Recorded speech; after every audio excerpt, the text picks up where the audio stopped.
monsieur, bonsoir. À la une de cette édition, l'appel téléphonique de Donald Trump à Vladimir Poutine et le conflit parti pour durer. À l'Est, toujours, les Bulgares adoptent l'euro, contraints et forcés par Bruxelles en dépit de la forte contestation. Dans le pays, Sofia abandonnera son LEF au profit de la monnaie unique dès janvier prochain. Nous reviendrons ensuite sur la chute du gouvernement aux Pays-Bas avec le PVV du populiste Geert Wilders en désaccord sur les questions migratoires avec ses partenaires de coalition. Et enfin, un peu de politique nationale avec l'année blanche comme hypothèse gouvernementale pour trouver à tout prix des petites économies. Un appel téléphonique d'importance continentale. Donald Trump et Vladimir Poutine ont échangé sur le conflit en Ukraine alors qu'un deuxième tour de négociation a été engagé en Turquie et que des frappes ont touché des infrastructures russes. Élément d'explication. Un coup de fil pour arrêter les coups de feu, ce ne sera pas pour aujourd'hui. Quelques heures après l'échange téléphonique entre Donald Trump et Vladimir Poutine, le président américain a évoqué cette communication sur son réseau social, True Social, en se détachant de sa gloriole légendaire et en affirmant que la Russie riposterait aux récentes attaques sur ses infrastructures. Ce fut une bonne conversation, mais pas une conversation qui mènera à une paix immédiate. Le président Poutine a déclaré, avec beaucoup de fermeté, qu'il devra répondre à la récente attaque contre les aérodromes. Le Kremlin a également évoqué un dialogue productif et positif, un ton adouci alors que les deux capitales étaient montées dans les tours après les attaques russes en Ukraine fin mai. L'ampleur de la riposte russe sera donc à observer de près. Lors de l'échange, Donald Trump a affirmé qu'il n'avait pas été informé en avance de cette attaque. Duplicité de Washington ou véritable division au sein de la coalition occidentale. Difficile pour l'heure d'y voir plus clair, comme pour l'étendue des dégâts matériels qui semblent largement grossis par les services ukrainiens, qui évoquent la destruction de 34% de bombardiers russes pour une addition à hauteur de 7 milliards de dollars. Quel intérêt pour Kiev à grossir ainsi son opération, sinon à pousser à une riposte d'envergure qui permettra de se placer dans une situation de victime ? Quoi qu'il en soit, il est impossible de s'en tenir aux chiffres des états-majors militaires des deux camps. Ainsi, le journal L'Express évoquait aujourd'hui le chiffre de 1 million de, je cite, pertes russes depuis le début de la guerre, quand le courrier international parlait, lui, d'1 million de soldats tués ou blessés, dont 250 000 morts et seulement 60 à 100 000 côté ukrainien. Guerre des mots et guerre des chiffres, bon pour écrire des articles, mais pas pour en finir avec la guerre. Donald Trump, qui a pu un temps sembler avoir les cartes en main, s'est contenté ainsi d'évoquer un mémorandum pour un éventuel futur accord de paix très loin d'une fin de guerre en 24 heures, comme sa campagne électorale pouvait le laisser entendre. Kiev comme Moscou maintiennent des exigences strictes. La Russie demande ainsi un retrait ukrainien des 4 régions annexées par Moscou, la renonciation de l'Ukraine à l'OTAN et la limitation de son armée. Ces conditions qualifiées d'ultimatum par Volodymyr Zelensky sont inacceptables pour Kiev, qui demande un cessez-le-feu inconditionnel et le retrait total des forces russes. Les pourparlers d'Istanbul, sous médiation turque, reflètent cette impasse. Malgré un accord sur l'échange de prisonniers et de dépouilles, la Russie a rejeté une trêve de 30 jours proposée par l'Ukraine, proposant seulement une pause de 2 à 3 jours sur certains fronts.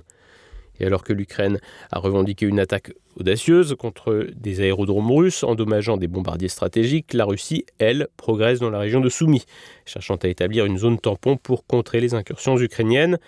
Un haut responsable ukrainien a averti que Moscou planifierait une offensive majeure en 2026 visant à bloquer l'accès de l'Ukraine à la mer Noire, crucial pour son économie. Volodymyr Zelensky, lui, tente de maintenir la pression diplomatique. Depuis la Lituanie, il a appelé à des sanctions maximales contre la Russie et à une rencontre directe avec Poutine et Trump, estimant que les discussions actuelles à Istanbul, menées par des délégations de second rang, manquent d'autorité.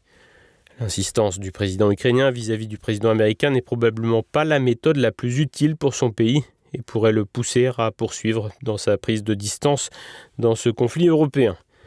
Les pourparlers d'Istanbul, soutenus par des conseillers européens, n'ont pour l'heure abouti qu'à des avancées limitées, comme un nouvel échange de 500 prisonniers.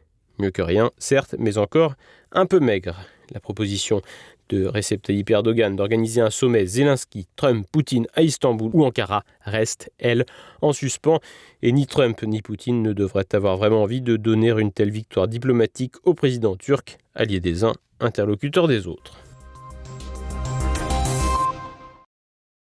Les Bulgares adoptent l'euro contraint et forcé par Bruxelles en dépit de la forte contestation dans le pays. Sofia abandonnera son LEF au profit de l'euro dès janvier prochain sur ordre des institutions européennes. Un nouveau coup de force antidémocratique. Explication Édouard Chano.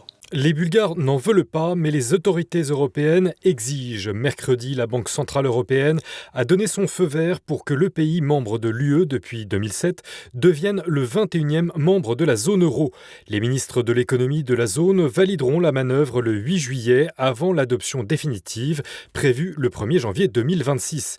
Le lef, la monnaie en vigueur depuis 1885 en Bulgarie, qui vaut actuellement 1,95 pour 1 euro, disparaîtra donc. Ils étaient pourtant des dizaines de milliers à défiler le 31 mai et le 4 juin dans les rues de Sofia pour sauver leur monnaie et réclamer le référendum qui leur a été refusé. Un nouveau coup de force que dénonce l'économiste Philippe Murer, cofondateur du mouvement politique citoyen. Les Bulgares sont majoritairement opposés à l'entrée dans l'euro. Mais le gouvernement bulgare a décidé de faire entrer la Bulgarie dans l'euro contre l'avis de sa population. Nous sommes malheureusement habitués à ce fonctionnement antidémocratique dans l'Union européenne. Abandonner une liberté aussi essentielle que la monnaie au profit d'un machin supranational nécessite au minimum l'accord de la population par un référendum. Malheureusement, comme tous les référendums sont perdus par les partisans de l'Union européenne, ces derniers n'osent plus en tenir. Référendum sur la Constitution européenne en France, aux Pays-Bas et en Irlande en 2005 et 2008, bien sûr, mais aussi contre l'euro en 2000 au Danemark. La monnaie européenne a été de facto imposée sans référendum en 2001 en Grèce, en 2011 en Estonie, en 2014 en Lettonie, en 2015 en Lituanie, malgré les oppositions. Ajoutez à cela le soutien à l'annulation de la récente élection présidentielle roumaine. Pas de doute, avec Bruxelles, la liste des coups de force s'allonge inexorablement. En Bulgarie aujourd'hui, même les sondages publiés par la Commission attestent de la fronde grandissante. En mai, 43% de la population se prononçait en faveur de l'euro, mais 50% contre, un chiffre en hausse par rapport à l'automne 2024. Mais Bruxelles ne veut rien entendre, qui accuse le parti Renaissance, prétendument d'extrême droite et pro-russe, de faire campagne contre l'euro. Depuis 2023, Renaissance exige simplement un référendum sur l'adoption de l'euro, ayant obtenu cette année-là 600 000 signatures dans un pays de 6,5 millions d'habitants. Mais les dirigeants bruxellois ont balayé cette pétition, faisant valoir qu'il serait impossible d'organiser un référendum sur un engagement lié à un traité international, à savoir celui ayant permis l'adhésion du pays à l'Union européenne. Un motif qui ne trompe personne. L'actuel président Rumen Radev s'est joint aux protestataires et demande lui aussi un référendum. La Bulgarie doit achever son intégration européenne, lui a rétorqué le Premier ministre Rosen Jeliakov. L'éventualité du référendum a ensuite été écartée par 171 députés sur 240 au Parlement, coalisant les forces pro-européennes. Bien sûr, le rapport de la BCE était positif, l'institution de Francfort jugeant que tous les critères économiques et légaux étaient remplis. À Sofia, le gouvernement pro-européen promet que ce basculement profitera à l'économie du pays, le plus faible de l'UE. Mais le pays réel, lui, est inquiet de voir l'inflation déjà fort augmenter, comme ce fut le cas dans d'autres pays de l'Union ayant adopté la monnaie européenne, notamment en Grèce, comme l'explique Philippe Murer. L'inflation en Bulgarie est structurellement plus élevée que dans le reste de la zone euro. Ainsi, en 2023, l'inflation en Bulgarie était de 16%, contre 10% en zone euro. Cela signifie qu'avec l'euro, les industries bulgares auraient perdu 6% de compétitivité. Cela conduit inévitablement le pays à moins exporter et à plus importer, à détruire sa production tout simplement. En 2011, en Grèce, la situation était si caricaturale qu'il était moins cher d'importer de la feta d'Allemagne que de la produire en Grèce. Rentrer dans la zone euro, c'est aussi rentrer dans la zone qui est le trou noir de la croissance mondiale. Ce n'est pas très enthousiasmant. Enfin, et c'est le plus grave pour un pays, abandonner sa monnaie pour l'euro, cela signifie ne plus gérer l'argent et les banques du pays. C'est alors la BCE qui est en charge de gérer l'argent et les banques. C'est une perte de liberté fondamentale pour la Bulgarie. C'est remettre aux mains de tiers étrangers le levier essentiel qu'est l'argent. La Grèce, un précédent qui devrait inciter à la prudence, d'autant plus que la Bulgarie sera le pays le plus pauvre de la zone euro, derrière cette même Grèce avec un PIB par habitant à 64% de la moyenne européenne. Pour Philippe Murer, pas de doute donc, les Bulgares devraient accrocher leur ceinture. Les critères pour l'entrée dans l'euro sont remplis par la Bulgarie. Ils étaient aussi remplis par toute l'Europe du Sud. Mais la Grèce, incapable de supporter l'euro trop fort pour elle, a connu une crise économique gigantesque entre 2011 et 2014, rappelons-le, avec une récession jamais vue de 25% en 3 ans. Le pays ne s'en est jamais réellement remis. Les critères étaient remplis pour l'Italie, mais l'Italie a eu 0 croissance de son PIB en 25 ans. Son PIB, sa richesse, est la même qu'en l'an 2000. L'euro sera probablement une très dure épreuve pour le peuple bulgare. Pour le peuple bulgare, mais peut-être aussi pour les peuples européens, qui pourraient avoir à supporter une contagion en cas de crise dans ce pays, avec la menace d'une récession, d'une explosion du chômage et des politiques d'austérité, comme ce fut le cas en Italie ou en Espagne, dans la foulée de la crise grecque. Chute du gouvernement aux Pays-Bas. L'expérience d'un gouvernement néerlandais avec le PVV de Geert Wilders n'aura même pas duré 1 an sur fond de désaccord sur les questions migratoires avec ses partenaires de coalition. Le décryptage de Nicolas de Lamberterie.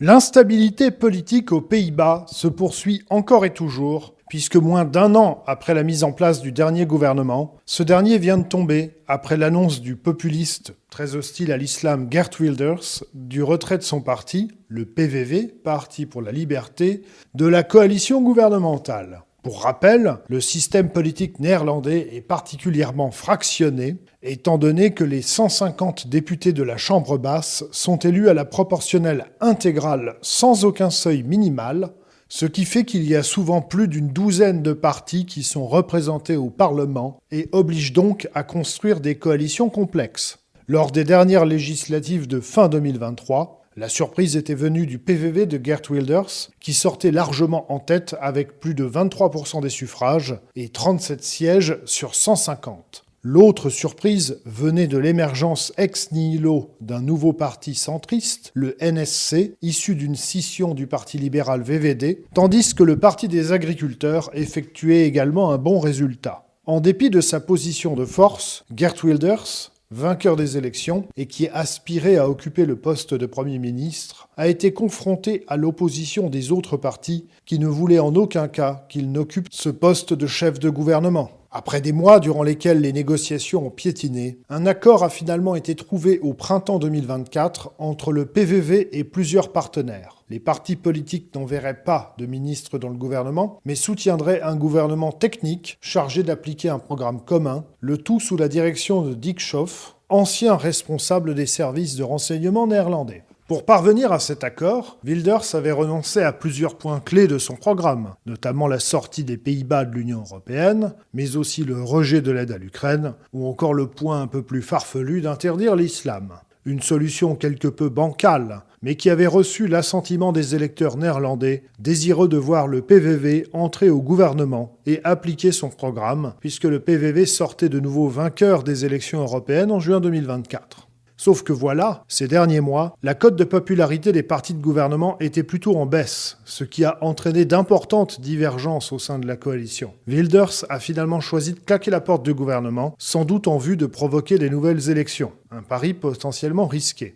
Geert Wilders estime que le gouvernement néerlandais en place met trop de temps à appliquer son programme visant à mettre en place la politique migratoire la plus restrictive de l'histoire du pays. Il y a quelques jours d'ici, Geert Wilders avait organisé une conférence de presse afin de mettre à nouveau la pression sur le gouvernement de Dick Schoof. Il avait déclaré que sa patience a des limites. À l'occasion de la conférence de presse, Geert Wilders avait mis en avant un programme de 10 points. Ce programme en 10 points visait une réforme de la politique d'asile. Il désirait le gel total du droit d'asile, l'arrêt de la construction de centres d'accueil et un frein au regroupement familial. Dimanche dernier, Geert Wilders avait encore menacé le gouvernement de voir son parti PVV le quitter. Ce mardi, une dernière réunion a eu lieu, une sorte de réunion de la dernière chance, mais finalement, Geert Wilders a décidé de mettre fin au gouvernement. Il apparaît que les autres formations politiques de la coalition n'ont pas accepté les prétentions,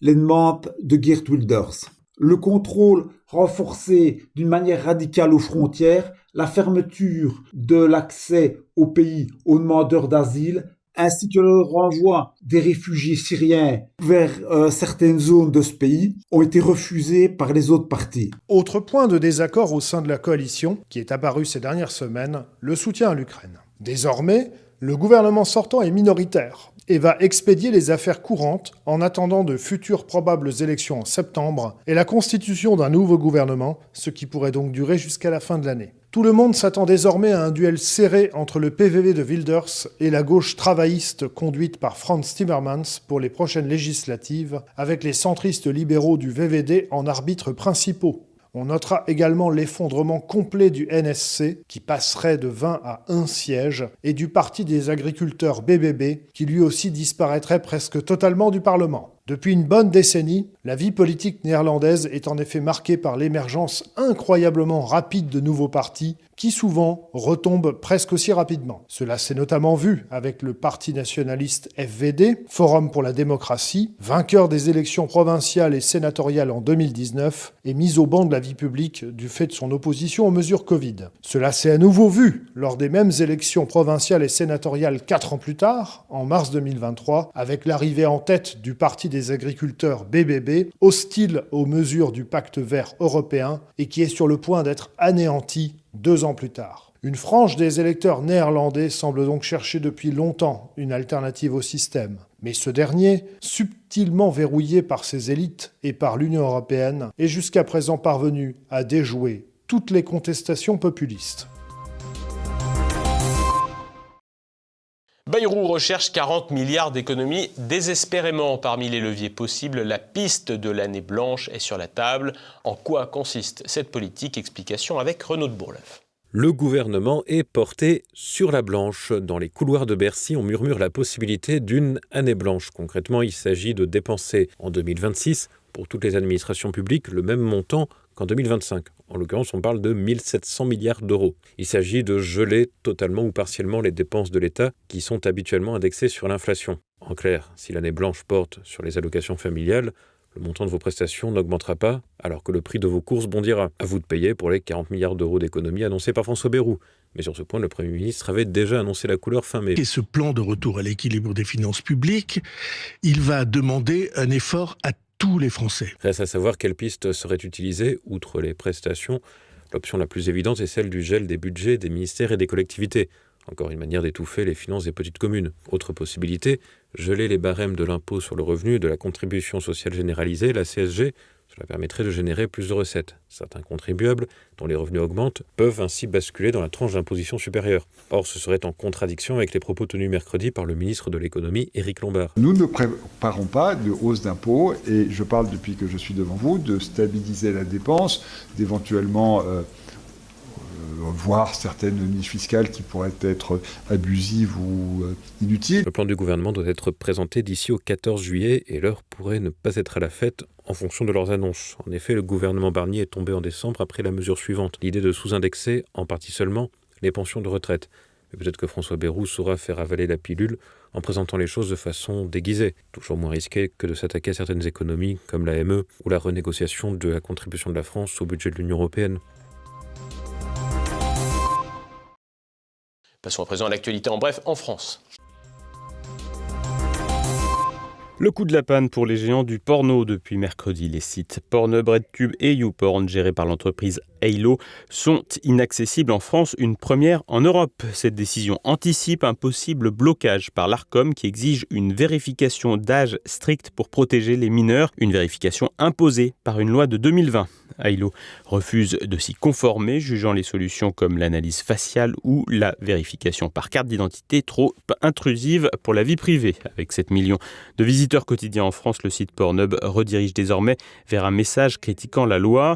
Le trafic pourrait se reporter sur des sites moins régulés ou des plateformes payantes comme OnlyFans, mais ce sont surtout les VPN qui permettent une connexion depuis l'étranger qui ont explosé. Le gouvernement salue cette fermeture, estimant qu'elle réduit l'accès des mineurs à des contenus violents. L'Arcom déplore qu'Halo esquive ses obligations, tandis qu'une enquête européenne vise Pornhub pour des manquements similaires. Une villa romaine exceptionnelle découverte à Auxerre, la petite ville iconaise, souvent évoquée pour son club comparable au village d'irréductibles gaulois dans le monde du football professionnel, a vu émerger du sol une villa gallo-romaine de 4000 mètres carrés, datée du 1er au 3e siècle, dans un état de conservation rare. Elle a été découverte lors de fouilles préventives de l'INRAP en vue d'une construction routière. La villa Saint-Nitas dévoile un luxe antique, mosaïque, therme avec système de chauffage hypocauste, bassin à colonnes et jardin, dans dans un plan typiquement italien. Les murs posés sur un lit de pierre et une vasque ornée d'une grappe de raisin témoignent d'une demeure aristocratique probablement liée à la viticulture dans cette terre de Chablis. Des vestiges médiévaux plus modestes, peut-être liés à des moines, complètent le site. Celui-ci devrait être ouvert au public le 15 juin pour les Journées européennes de l'archéologie. Et la Bourgogne, décidément à l'honneur avec la Dijonnaise Loïs Boisson, qualifiée pour les demi-finales de Roland-Garros. 361e mondiale, elle a réalisé un nouvel exploit mercredi en éliminant la numéro 6 mondiale, la Russe Mira Andreeva, en 2-7, après avoir renversé la numéro 3, l'Américaine Jessica Pegula. La Française de 22 ans, portée par son coup droit et son service, a dominé un match intense. En demi-finale, elle affrontera jeudi l'Américaine Coco Gauff, numéro 2 mondiale. Malgré une rupture du ligament croisé en 2024, Boisson devient la joueuse la plus mal classée en demi-finale d'un grand chelem ravivant. L'espoir du tennis féminin français. L'actualité internationale en bref. Aux États-Unis, les fantômes de la dernière campagne présidentielle ressurgissent. Mercredi, Donald Trump a ordonné une enquête pour déterminer si les proches de l'ancien président Joe Biden ont menti sur son état de santé afin d'usurper ses prérogatives. Concrètement, selon ses suspicions, des conseillers de la Maison-Blanche auraient usurpé le pouvoir de la signature présidentielle à travers l'utilisation d'un système de signature automatique.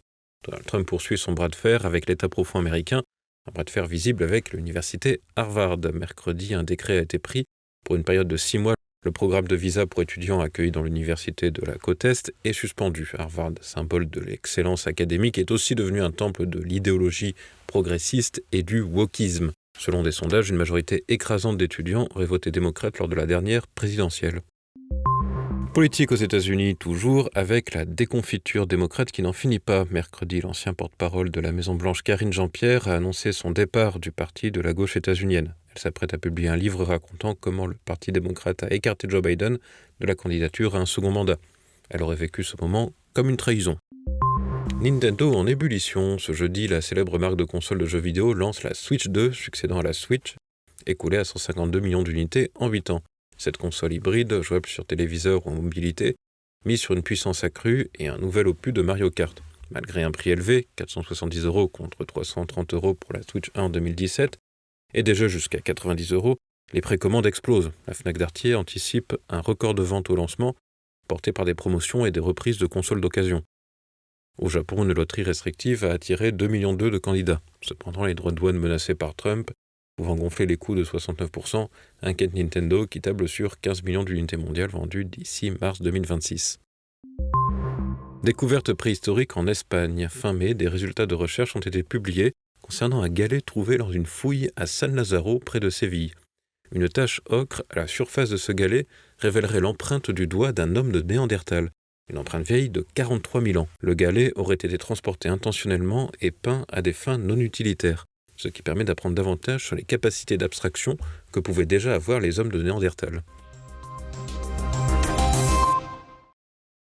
Ce soir, immédiat et une chronique sur la chaîne YouTube TVL, format court de l'avocat Gilbert Collard. C'est la fin de cette édition. Merci de votre fidélité et à demain.